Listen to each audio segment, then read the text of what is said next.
Hello guys, welcome back. In the previous two videos, we tried to understand two different approaches for finding factors of a number. In the first approach, we have seen time complexity is order of n. In the second approach, we have seen the time complexity is order of n by 2. So in this video, now let's try to find the how many factors of a number. So meaning I would say to find the count the factors of a number. So considering the same input, so we would say here, so the count for this would be there are six factors. So the output should be six. Similarly, for this also there are six factors. The output should be six.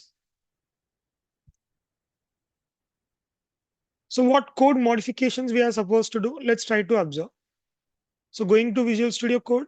So over this place, so we'll start with the count to zero, right? So at each and every step, so wherever the condition is being satisfied, so we are supposed to keep on incrementing our count by one.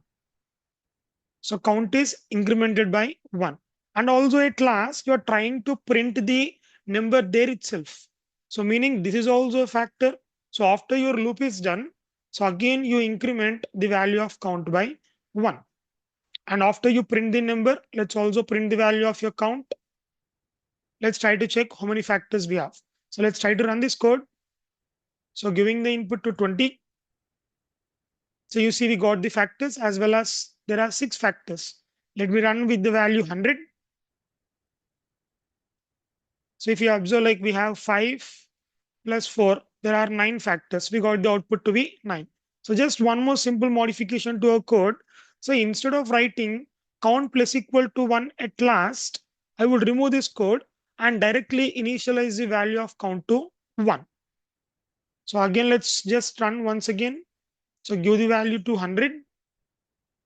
So the output is 9.